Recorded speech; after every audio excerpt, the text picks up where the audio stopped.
Hey guys, welcome back to my channel. It's me, Shahna's Recipes. അപ്പോൾ എന്തെല്ലാം എല്ലാവർക്കും സുഖമല്ലേ? നമുക്ക് സുഖമായിട്ട് അങ്ങനെ പോകുന്നുണ്ട്.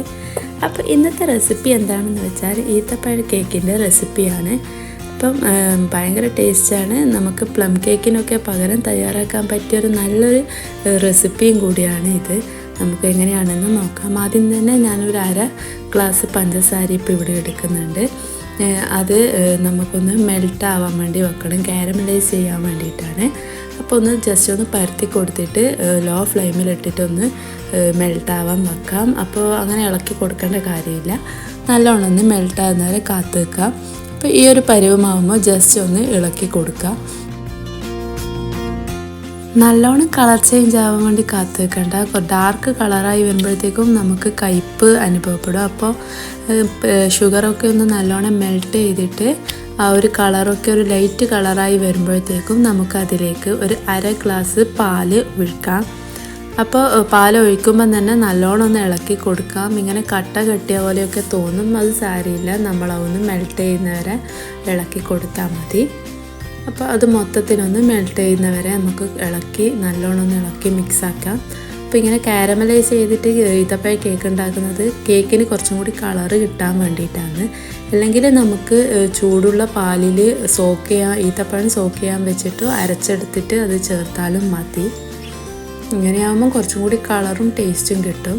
അപ്പോൾ ഞാനിവിടെ ഒരു 5-8 ഈത്തപ്പഴം, വലിയ ഈത്തപ്പഴമാണ്, അതുകൊണ്ട് ഒരു 8 പീസ് എടുത്തിട്ടുണ്ട്. നിങ്ങൾക്ക് വേണമെങ്കിൽ അതിലധികവും എടുക്കാം. അപ്പോൾ അതും കൂടി അതിലിട്ടിട്ട് നല്ലോണം ഒന്ന് ഈത്തപ്പഴം ഉടഞ്ഞ് വരുന്നത് വരെ ഒന്ന് ഇളക്കി കൊടുക്കാം. അപ്പോഴത്തേക്കും നമ്മുടെ ഈത്തപ്പഴം നല്ലോണം ഒന്ന് ഉടഞ്ഞ് കിട്ടിയിട്ടുണ്ട്. ഇനി നമുക്ക് ഡ്രൈ ഇൻഗ്രീഡിയൻസ് ഒക്കെ ഒന്ന് മൊത്തത്തിൽ അരിച്ചെടുക്കാം. ഞാനിവിടെ 1 ഗ്ലാസ് മൈദപ്പൊടിക്ക് 1 നുള്ളു ഉപ്പ് ഇട്ട് കൊടുക്കുന്നുണ്ട്. 1 ടീസ്പൂൺ പാൽപ്പൊടിയും കൂടി ചേർത്ത് കൊടുക്കുന്നുണ്ട്. പാൽപ്പൊടി ഓപ്ഷണലാണ്. അപ്പോൾ അത് നമുക്ക് അരിച്ചെടുക്കാം. അപ്പോഴത്തേക്കും നമുക്കൊരു 3 മുട്ട, റൂം ടെമ്പറേച്ചറിലുള്ള 3 മുട്ട എടുത്തിട്ട് ഒന്ന് പൊട്ടിച്ചൊരു പാത്രത്തിൽ ഒഴിക്കുന്നുണ്ട്. ഇനി ഈത്തപ്പഴം ഒന്ന് തണിഞ്ഞു വരുമ്പോഴത്തേക്ക് നമുക്ക് മിക്സിൻ്റെ ജാറിലിട്ട് നല്ലോണം ഒന്ന് അടിച്ചെടുക്കാം. ഇനി നമുക്ക് നല്ലോണം ബീറ്റ് ചെയ്തെടുക്കാം. നല്ലോണം ബീറ്റ് ചെയ്യലാണ് എല്ലാ കേക്കിൻ്റെയും പെർഫെക്റ്റ് ആയിട്ട് വരുന്നത്. 3 മുട്ടൻ്റെ അപ്പുറം ഞാൻ കുറച്ച് വാനില എസൻസും കൂടി ഒഴിച്ചു കൊടുക്കുന്നുണ്ട്. എന്നിട്ട് നല്ലോണം ഒന്ന് ബീറ്റ് ചെയ്തെടുക്കാം. നല്ലോണം ഒരു വക ബീറ്റായി വരുമ്പോഴത്തേക്കും ഒരു 1/2 ടീസ്പൂണ് ബേക്കിംഗ് സോഡ ഇട്ട് കൊടുക്കുന്നുണ്ട്. ഇനി കുറച്ചും കൂടി നല്ലോണം ബീറ്റ് ചെയ്തിട്ടാകുമ്പോൾ നമ്മൾ നേരത്തെ അടിച്ചു വെച്ച ഈത്തപ്പഴത്തിൻ്റെ പ്യൂരിയും കൂടി അതിലേക്ക് ഇട്ട് കൊടുത്തിട്ട് നല്ലോണം ഒന്ന് മിക്സ് ചെയ്തെടുക്കാം. ഇനി 2 ടേബിൾ സ്പൂൺ ഓയിലും കൂടി അതിനിടയിൽ ചേർത്ത് കൊടുക്കുന്നുണ്ട്. ഇനി ഓയിൽ ചേർത്ത് കഴിഞ്ഞാൽ അധികം ഓവർ മിക്സ് ചെയ്യേണ്ട ആവശ്യമില്ല. കുറച്ച് സമയം ഒന്ന് മിക്സാക്കി കൊടുത്തിട്ട് നമുക്ക് നമ്മുടെ ഡ്രൈ ഇൻഗ്രീഡിയൻസും കൂടി അതിലേക്ക് ഇട്ട് കൊടുക്കാം.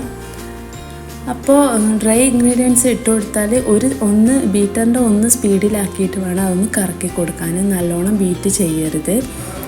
ഇനി നമുക്കതൊന്ന് ബേക്ക് ചെയ്യാൻ വേണ്ടി വെക്കാം. അതിപ്പോൾ ഒരു പാൻ എടുത്തിട്ട് അതിൽ ഞാനിപ്പം ബട്ടറാണ് ഇടുന്നത്. നിങ്ങൾക്ക് വേണമെങ്കിൽ സൺഫ്ലവർ ഓയിലോ സാധാ ഓയിലൊക്കെ ഉപയോഗിക്കാം, നെയ്യ് ഉപയോഗിക്കാം, വെളിച്ചെണ്ണ ഉപയോഗിക്കണ്ട. അപ്പോൾ ഞാൻ നേരത്തെ തയ്യാറാക്കിയ ബാറ്റർ അതിലേക്ക് ഒഴിച്ചു കൊടുക്കുന്നുണ്ട്. ജസ്റ്റ് ഒന്ന് ഒഴിച്ച് കഴിഞ്ഞിട്ടാകുമ്പോൾ ഒന്ന് ടാപ്പ് ചെയ്ത് കൊടുക്കാം. അതിന് മുകളിൽ വന്ന എയർ ബബിൾസൊക്കെ ഒന്ന് പോകാൻ വേണ്ടിയിട്ടാണ്. ഇനി ഡെക്കറേഷൻ ചെയ്യാം. ഞാനിവിടെ കുറച്ച് ഈത്തപ്പഴം ഇട്ട് കൊടുക്കുന്നത്, നിങ്ങൾക്ക് വേണമെങ്കിൽ നട്ട്സൊക്കെ ആഡ് ചെയ്യാം.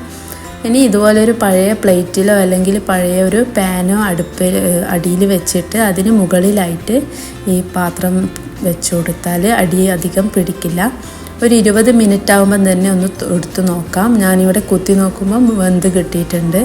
അപ്പോൾ നമ്മുടെ സൂപ്പർ ടേസ്റ്റി ആയിട്ടുള്ള ഈത്തപ്പഴ കേക്ക് ഇവിടെ റെഡി ആയിട്ടുണ്ട്. ഇതാ കണ്ടില്ലേ, ഭയങ്കര സോഫ്റ്റാണ്. നിങ്ങളെല്ലാവരും ഇങ്ങനെയൊന്ന് ട്രൈ ചെയ്ത് നോക്കുക. ഫീഡ്ബാക്ക് അറിയിക്കാൻ മറക്കല്ലേ. താങ്ക്